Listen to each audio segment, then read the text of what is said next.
これ何キロですか？これで18ぐらいかな。これはちょっと頼める。哇，超冰的耶！哇，美味しいです。就是游得慢，游得快，游得快，游得快。喉こうやった。要玩食物。Travel Contents。玩遍了和歌山市区白滨串本，这次我们要继续往东南方前进，直奔那智胜浦渔港，顺道走访拥有世界遗产、被誉为灵性之地的那智。在那智胜浦町，大致可以分为山与海两个部分。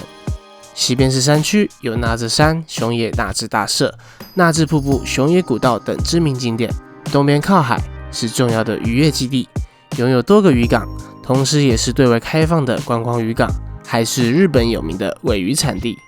你可能会想，渔港到底能怎么观光呢？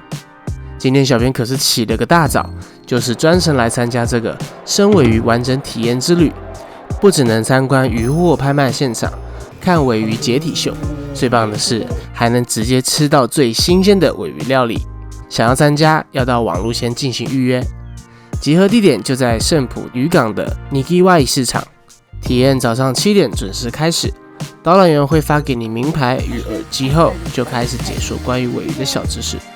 门口自制是2025年捕捞到最大的鲔鱼1:1模型。接着，导览员会把我们带到1楼的拍卖区，并介绍不同的鲔鱼捕捞方式，其中沿神钓最不伤鱼，对肉质也影响最小。只有参加体验的人才能上2楼俯瞰拍卖现场，满满的鲔鱼超壮观。别看胜浦渔港渔夫不多，却是日本最大的鲔鱼集散地，就是因为渔商眼光好，肯用高价收鱼，渔夫都抢着来卖。在竞标现场会用帽子来区分不同角色，像戴绿帽的人就是竞标人，要快速判别鱼的新鲜度。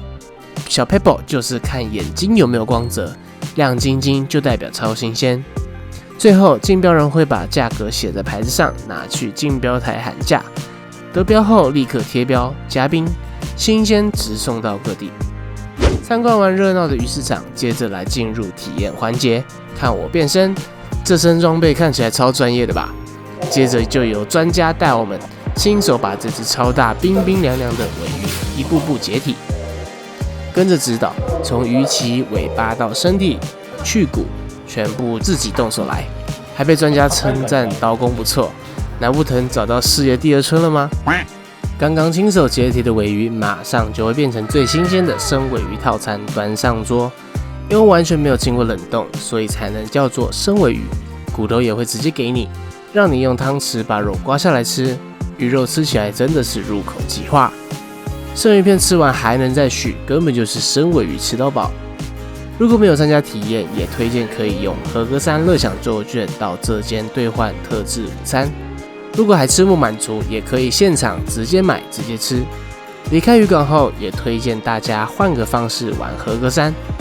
从不同角度欣赏鸡之松岛沿岸，只要拿出和歌山乐享周游券，到乘船处就能免费兑换船票，但要注意，只能从 A、S、C 3条路线里选择哦。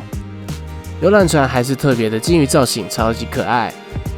或者也可以走回 JR 那智胜浦站，到观光资讯中心租一台电动脚踏车到附近的景点逛逛。想要求财运的话，推荐来这个退潮时抵达的秘境。白蛇变财天。结束海港之旅，接下来前往山区走一趟灵性之旅吧。首先一定要到当地最有名的景点之一，也是世界遗产参拜道的熊野古道。推荐换上平安时代的服装，在熊野古道上漫步，有一种穿越时空的感觉。古时候因为参拜者众多，大家像蚂蚁一样排队行走，故又被称为蚂蚁的熊野参拜。小编要来一探这里的3个世界遗产。第一站，先去最近的那智瀑布，穿越飞龙神社就能近距离欣赏日本3大名瀑之一的那智瀑布。瀑布高达133公尺，是日本最高、落差最大的瀑布。想要拍瀑布正面，可以到观景台。除了瀑布，神社里还有有趣的体验。这个乍看像是柱子的东西，其实是铅筒。想抽签还得自己出点力气。哦，终极没败哦。神社里还能看到很多八指鸟的绘马和玉手，都很可爱。第二站，从参道口往上走，穿过一段长长的阶梯，来到熊野信仰的中心——熊野纳智大社。朱红色的鸟居和建筑，气氛庄严又神圣。神社里这棵巨大的樟树被列为当地的天然纪念物，可以拿着护摩木或绘马钻过树洞，祈求无病无灾。第三站，我们来到熊野地区最古老的寺庙清岸渡寺。守水社的清净水是取自纳智瀑布的水，水流进瓶子，水果竟然都不会跑出来，超神奇！从这里能一次将三重塔、森林和瀑布美景一收眼底，风景美到小编快门按不停，也能走进三重塔，从不同角度慢慢欣赏。